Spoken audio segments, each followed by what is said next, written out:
So today our topic is steps to improve your emotional intelligence. It's a culmination of what we've been dealing for past 5 weeks. So we talked about anxiety, anger, fear, cognitive distortions, and today we have come to a point where the culmination or how this is all going to change. So let's do it. What is emotional intelligence? So emotional intelligence is for you to simply remember, in very simple words, it's a kind of balance between your thoughts and your feelings, or there is a connection or rationality or a logical sequence before what you think and what you feel. Okay, so this is exactly what is emotional intelligence. If at all, if there is some temper coming up, if you can stabilize it by rational thinking, then you're emotionally intelligent. Okay, so we'll go in depth on what emotional intelligence and what are its steps and how to improve it.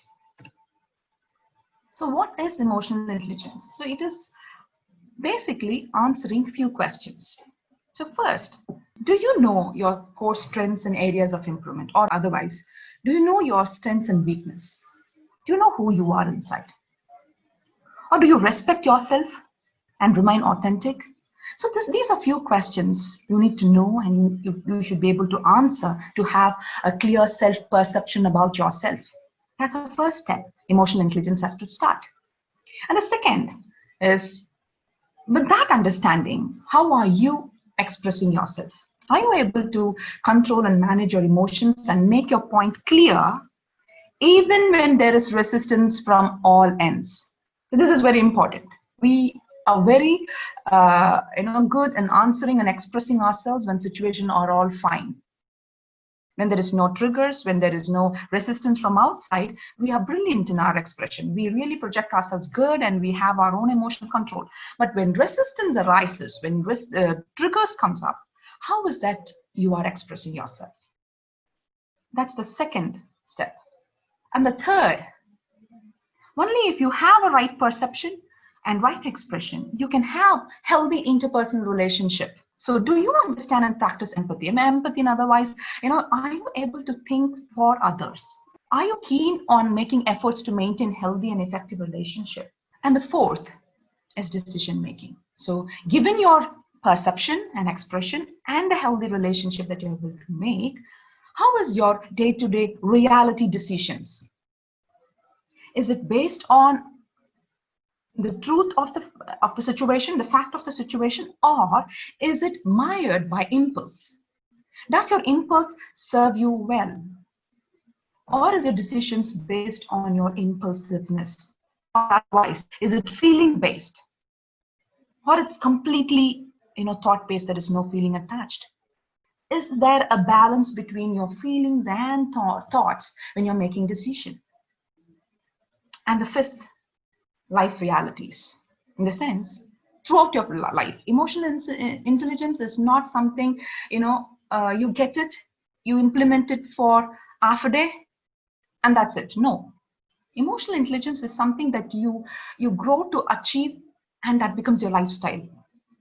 You stay intelligent, you stay that way for your lifetime, whatever it is, whatever life realities or life situations that comes. Of course, sometimes trauma or shock or some unexpected things and uncertainties comes up, but even still, how are you handling life challenges? Are you open for ideas? How are you solving your problems? Or is it your feeling like the fearful thoughts or fearful emotions grip you? Are you withdrawing? So these are the 5 major things where you have to get bolstered, strengthened to be emotionally intelligent. Okay, so the rest of the webinar is going to strengthen you in all these 5 areas. So before getting on to details, let's get the basics right. Okay, let's get to the basics. So where we have to start to be emotionally intelligent is we have to make a shift from myth to the truth or the fact.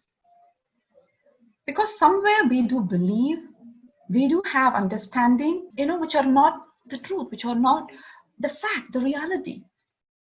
As I told you last week, your memories, your survival brain belief system would have given you some kind of core beliefs, which may not be the truth, which may not be the fact, which may be just an opinion. So we'll dive deep into this.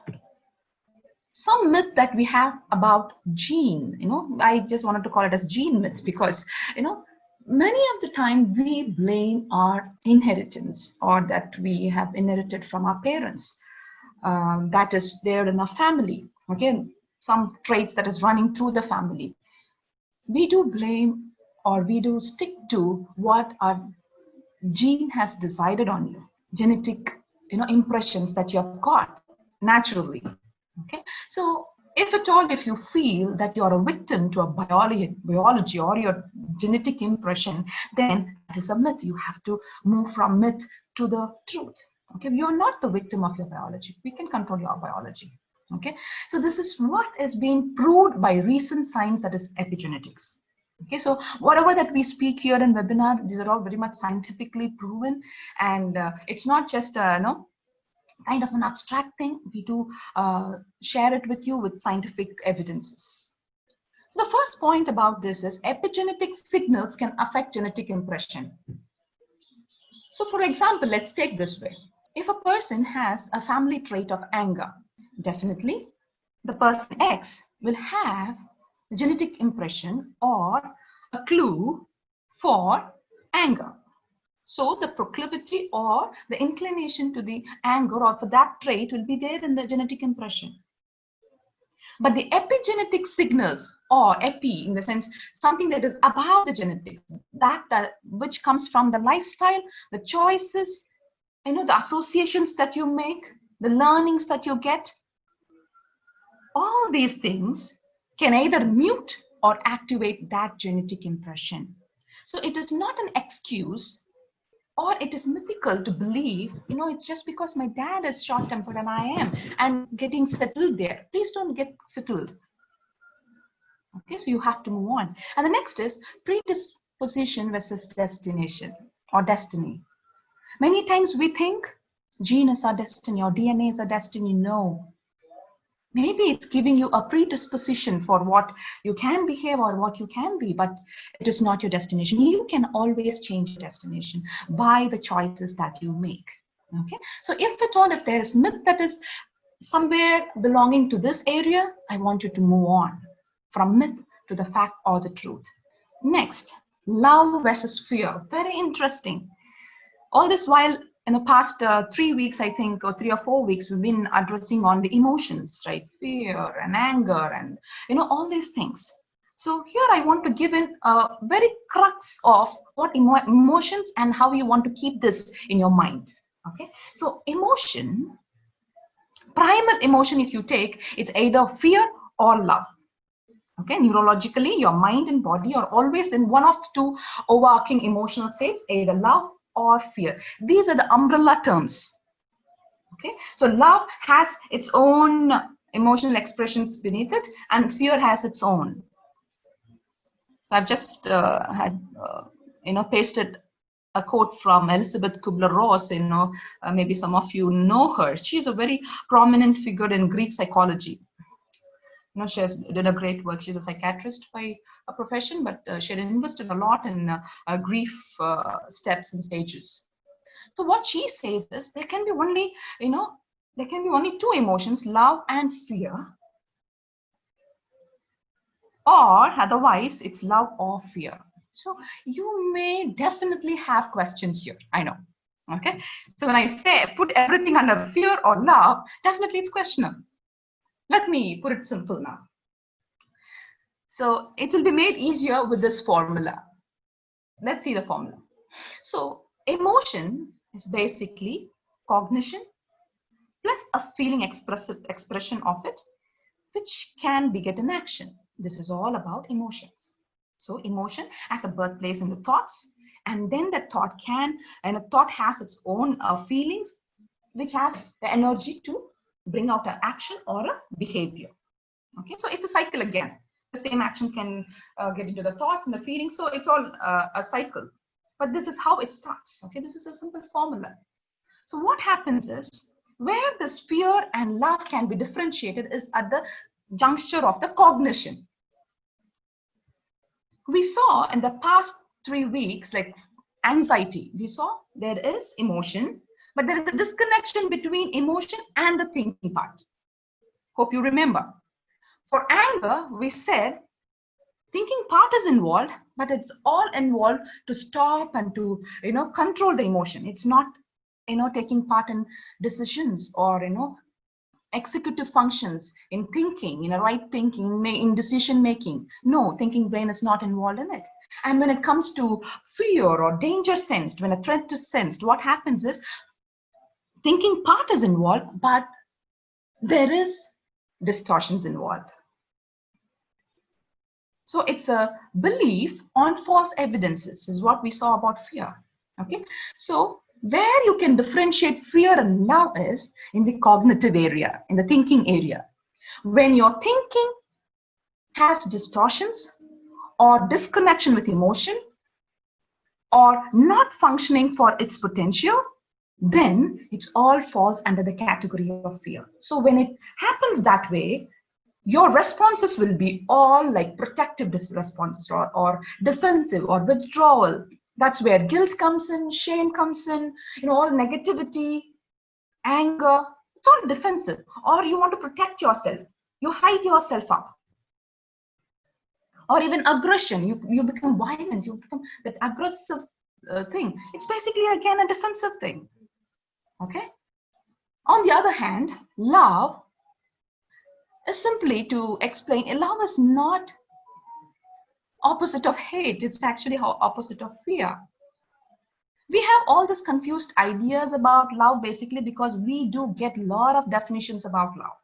Media gives a different definition, society gives a different definition, but neuroscientifically giving a definition for love, it's all about clarity in thinking or clear thinking. So what love can do is, love is a kind of emotion, it's a primary emotion where in cognition there is a right thinking, clarity of thinking, which begins a feeling, and that gets an action.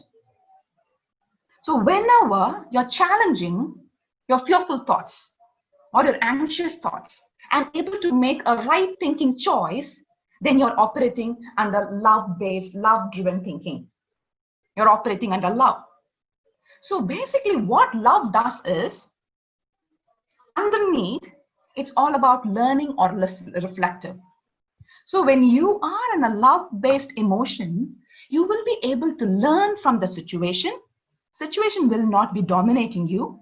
You will have a very clear thinking about who you are and what the situation is. You will be able to differentiate between who you are and what the environment is giving you. But this will not be there in fear. In fear, what happens is this distinction, this differentiation will not be there, and this clarity of thinking will not be there. So what happens in fear is they combine, they merge. For example, one question asked like the previous week, I think,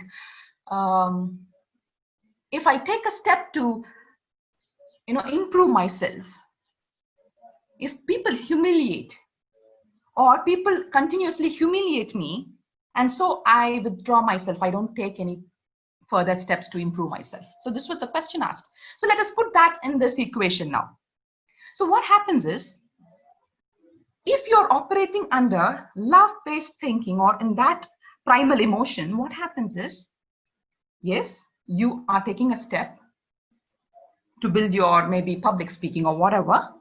You're there presenting on the stage, and now you will be there. If you're fear-based, you will be there presenting, and after completion, there is some people coming to you and giving you feedback as well as comments that can be humiliating. When you are under fear-based emotion, you will not be able to discriminate between what is your real actual state, or in the sense, your definition, what are your weaknesses, what are your strengths.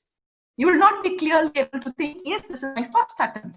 I am making this first attempt intentionally, knowing I may be feeling nervous, or I may have little confusion with my content. You know all these things. With this determination only, you have taken this step.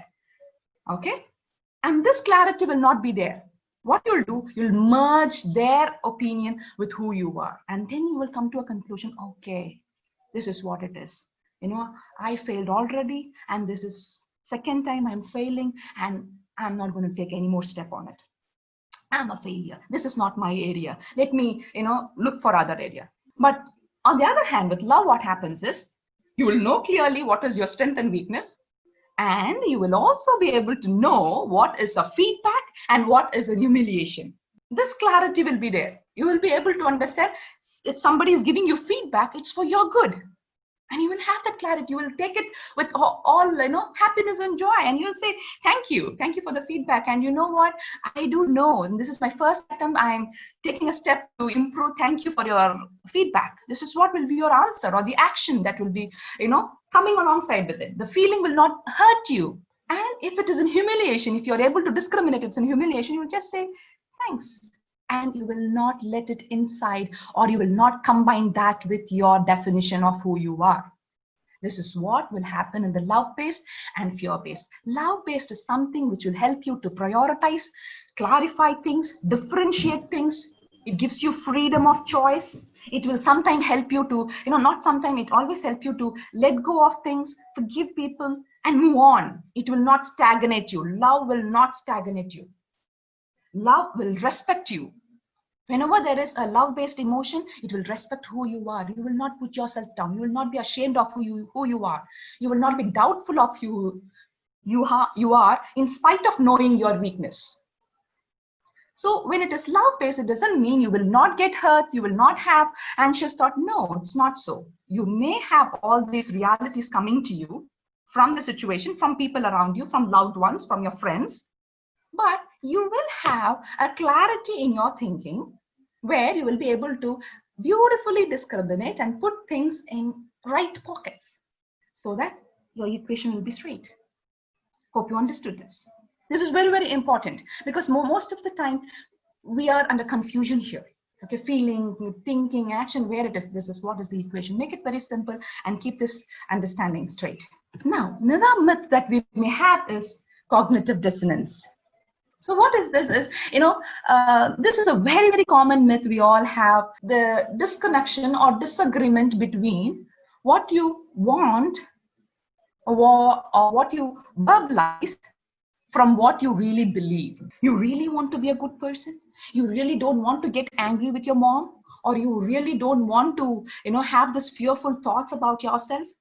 But the thing is, when we go deep and check yourself, you may be believing something opposite of what you need. This is very subtle. We usually don't identify what our dissonance is sometimes, because this is very much a blind spot for most of us, because unless we are very much reflective and conscious of what we are thinking, we may miss this cognitive dissonance. Just because you're seeking help that you want to come out of an addiction doesn't mean you'll be working towards it. It's just all that you want, that's all. But if you go underneath, your intention will be, I cannot come out of this addiction. What if I come out of this? Definitely situation will put me down back. Or for example, anger. You may really want to come out of it. That is what your confession is. That is what your verbalization is. But beneath, you may think, if I'm not angry, things will not be done. Anger helps me sometimes. That kind of belief system will be there somewhere beneath.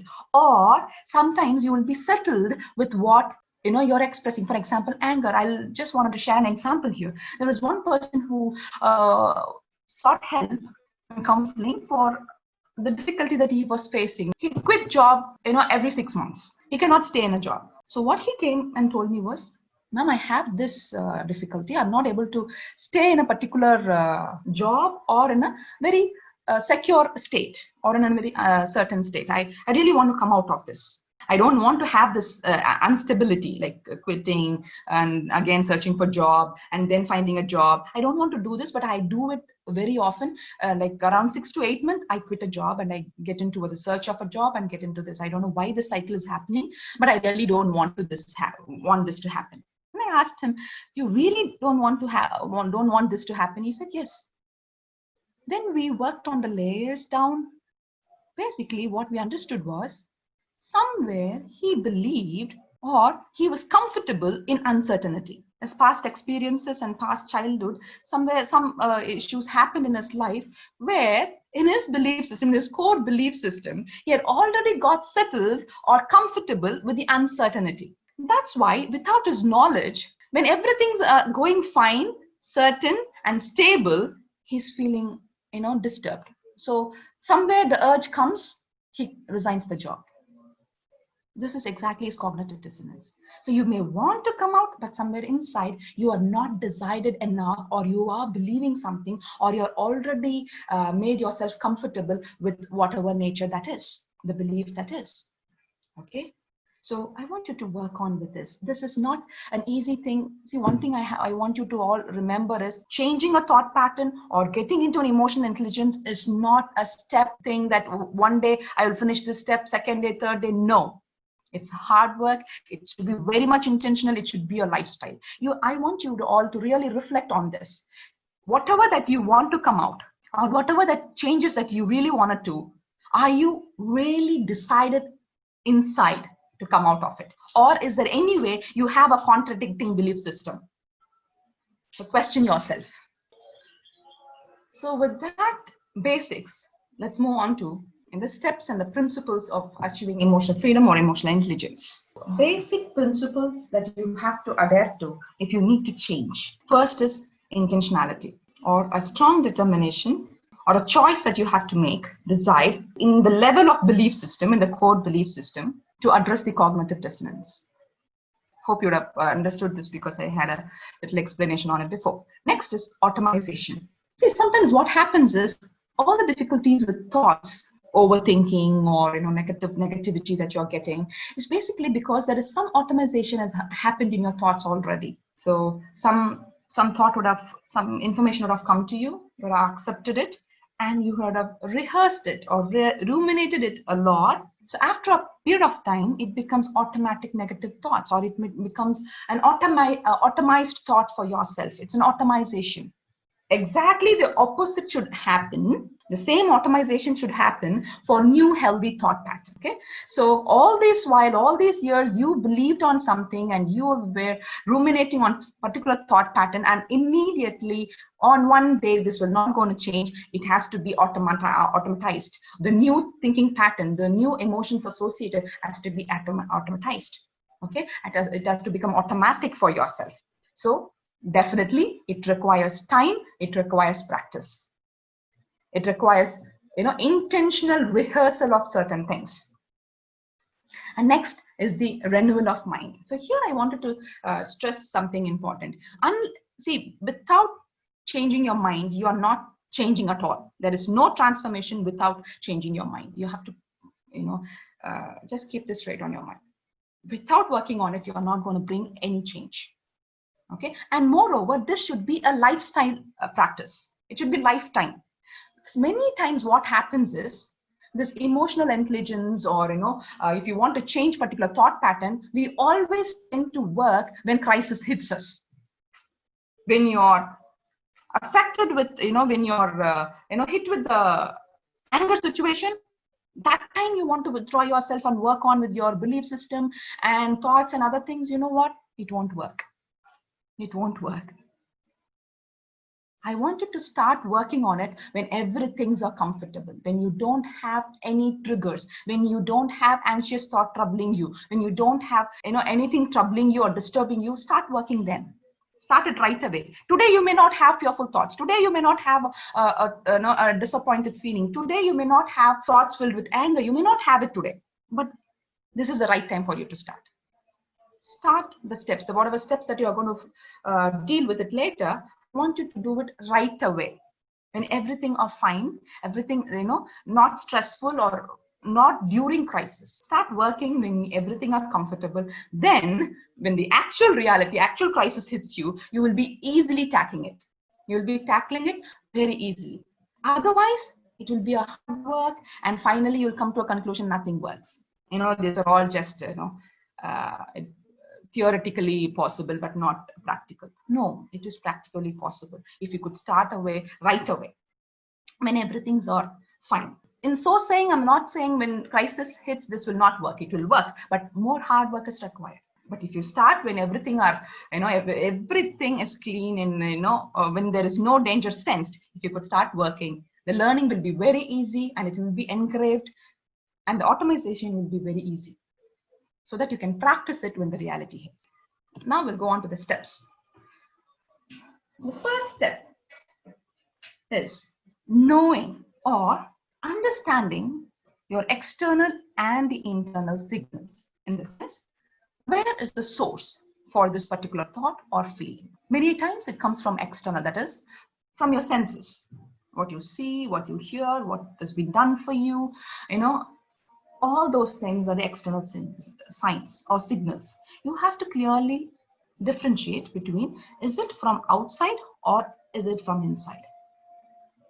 First thing, it can be from outside. Second, inside. How come from inside? Last week we dealt on it. It can be your belief system. It can be your past memories.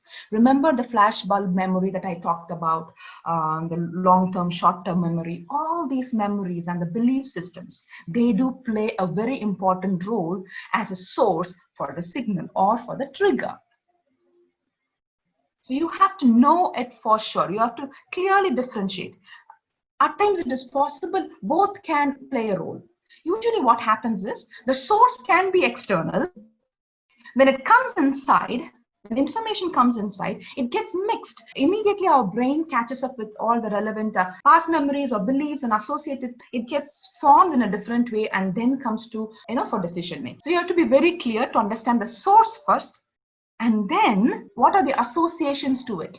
What are the connections? What are the linkings that is being made? That is the very first step. The second step is disciplined reflection or focused reflection. So these are very effective steps and proven steps. So you can always go by these steps. So disciplined reflection or being, it's a focused way of thinking. So what actually happens in focused way of thinking is, in brain what happens is this focused reflection helps with you in a particular process. That is, inside your brain, you will be able to, actually for the thoughts, new thoughts to grow, there will be proteins that will be synthesized to consolidate, to stabilize, and to become part of you. Okay, so it is a very disciplined way of thinking. And in thinking, what are you going to think? 3 elements: attention regulation, or what is that actually happening in my emotion side or the feeling area? You have to think through it. You have to be aware of it. Next, how is your body responding to it? And your thought process. What is your actual decision that you're trying to take? Have a very disciplined reflection. So during this time, definitely there will be racing of thoughts. If at all, if you're suffering from overthinking, definitely a lot of thoughts may come inside. So you have to be very clear in stopping the chaotic thoughts that rushes inside. So in one line, if you want to remember what is disciplined reflection is, it is, specifically focusing on a particular thought with its interconnections, with its interconnection between feelings and what is sensed in the body and what can be the output. So if you can have a mind map on a particular thought and associated interconnected emotions, interconnected senses, and interconnected decision that you may tend to do. This is disciplined reflection. And the next is consolidate your thoughts. Many times what happens is, we may all know a trigger. Okay, this person is a trigger. We are very clear about knowing our source of trigger. Sometimes we are also very much reflective in our thinking. We may think and ponder and go back and understand the interconnections, why I responded this way, and all these things we'll be able to think in different angle, but we may not consolidate our thoughts. It will all be there, abstract, but consolidation of thoughts comes by either verbalizing or writing. Mostly it comes by writing. So while writing, what happens is your thoughts are getting crystallized. So you're consolidating. You're actually strengthening the map that you're making. Put it down. Don't hesitate. Don't think it's a waste of time. You are investing on yourself. This is a more important investment that you're making. See, if you're working on your feelings and thoughts, you are investing for your future. Don't ever think without reading your books or something. If you're taking some time, 30 minutes for reflecting on yourself, don't think it's a waste of time. It is the actual investment you're making for your future, for thriving. for bringing out your full potential. Okay, so take pen and paper, write it down, have a journal for yourself, write it down, write down your thoughts, mapping the actual interconnection that you made on the brain, put it down on the paper. So what actually we are doing here is you are seeing what is happening right there in your mind well on the paper. So you're standing outside and seeing what is happening inside. Isn't it wonderful? You can do this. We are the only being who can think about our own thought process. What way is this? You can put down and you can think through it. You can stand outside and see this is what is happening. My brain. Now see the mind map. Okay, so I have this angry thought or a thought of failure. This is one. And how is it related to, what is the source? And how is it related to my past? Is there any memories associated? Is there any belief system? And what is the feelings that I get by it? On what is a pattern, how I am responding to it? Okay, so all these things I want you to put it in the paper and just see through it, run through it, revisit it. After doing that, now come to a point, because now you have externalized it. You have put it outside. And now you have solidified your thoughts. Now work on with strategies. Bring in points. Replace your thoughts. Now bring in with how I have to think. What I have to think. For example, replacing of your thoughts may sound this way. It's not like, just in your confession or in your words that you're bringing in, but you're actually replacing it. For example, if you're always thinking that you are a failure, now after putting it on the paper, after seeing it, you will get an idea only on a particular area that you think that way, or this particular failure is permeating in other areas. Redefine it and say, yes, I'm weak in public speaking, that's it. But I'm good in so many other things. And redefine, give a new narration, give a new description, rewrite a chapter for yourself. Don't stick to the old things. New narration is very, very important. Many times we stick to the past narration or somebody's narration about you. Have a new narration about you, have a new definition about you. Come to a conclusion. Okay, this is how I'm going to think about myself. For example, all this while you would have thought that you are a very angry person or you are a short-tempered person. Okay, this is the question been asked repeatedly about temper. So I just wanted to bring this question. So if you have defined yourself and if you have believed to the core that you are a very angry person, after that you have consolidated your thoughts. See, again, if you're not going stepwise, things are not going to work. Don't tell me these are not working. No, it will work. But go take time and go step by step. And when it comes to replacing your thoughts, if you have defined already as an angry person, now define yourself differently. Yes, I was an angry person. I did act those ways, but this is not my definition. This is not going to be my definition. And this is what I'm going to define myself. Have a new chart for yourself, a new mind mapping. Okay, the same situation. How is that I'm going to react? How is that I'm going to work on my distortion? How I'm going to replace the distortion. You all went through the list of distortion last week. Okay, so that will be a checklist for you. If there is a distortion, change it, replace it. So what you can replace it with, I have a few lists of thoughts. Replace it with, you have to think of these things. Replace your thoughts with what is true. Sometimes what you believe about yourself is not the truth. It may be a true statement when you were studying 8th grade. When you were studying 12th standard, but not the same now. You have changed a lot. Don't carry the entitlement. Check whether the statement that you're believing right now is true. If it is true, work on the steps to solve. Don't believe that and settle down. Okay, so believe. Check the veracity of what you believe. Next, think on the nobleness. Have some noble thoughts. Think of thoughts which will bring you a good report, and have some genuine intentions behind your thoughts. Constructive plans, constructive ideas. You may think, this is something that is just not, I'm, not my true self is no. True self is intentionally you defining yourself as your true self. So I want you to redefine yourself based on all these thoughts. Past learnings. What were your past learnings? Define or restructure your thoughts based on past learnings. Constructive learnings again. And now getting to the And a very important point, mirror your thoughts into action. Sometimes we all may get even to the stage of replacing our thoughts. You may rehearse it. You may think, this is how I'm going to be. I'm going to lose weight and I'll be getting to the weight of 50. 50 is what I'm going to set. And all these things will be going on your mind again and again and again and again. That's when sometimes it becomes your overthinking as well. But we will not translate into action. We will not take steps to act it out. All this while, you've been acting out some wrong belief system or some distorted thoughts. Now, willfully, you have given a description of your thoughts. You have rescheduled or replaced new thoughts.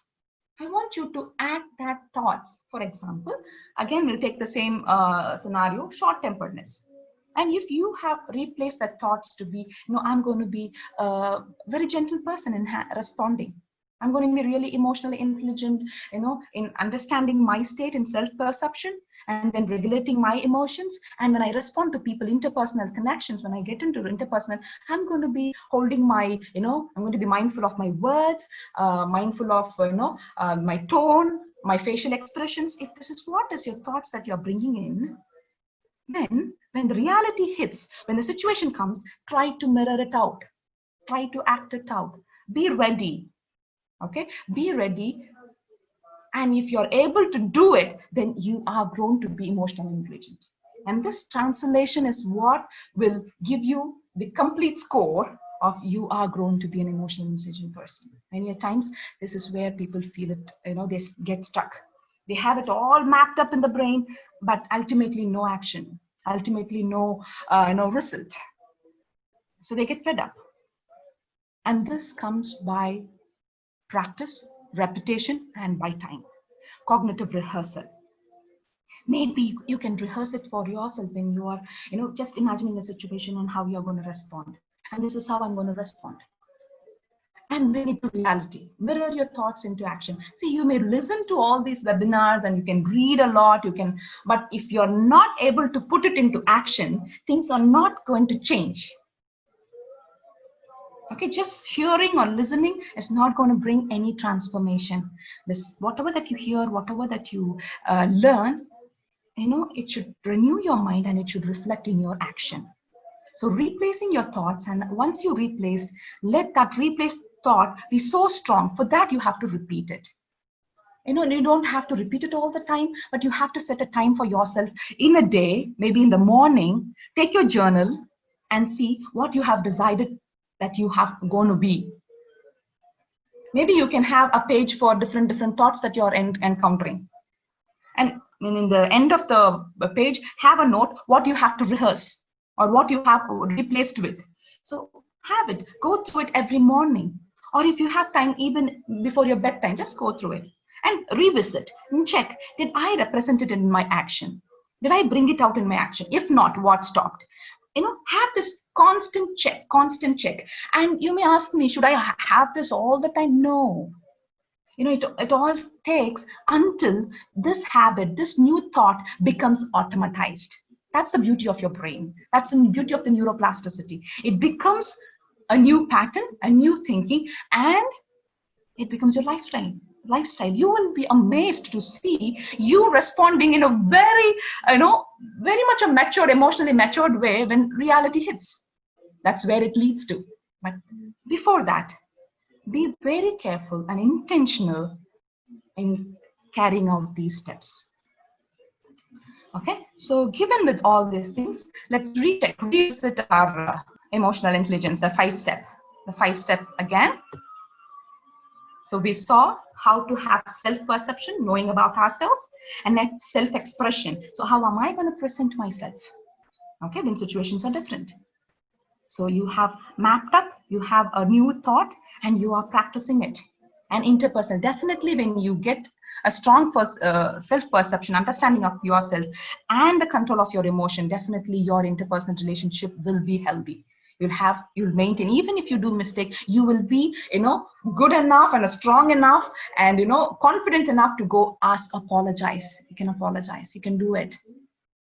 Okay, failure will not stop you. And if all this is fine, your decision making will be very clear.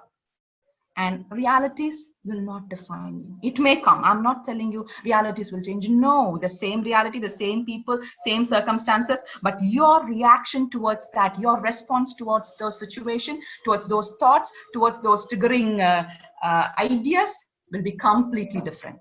This is what emotional intelligence is all about.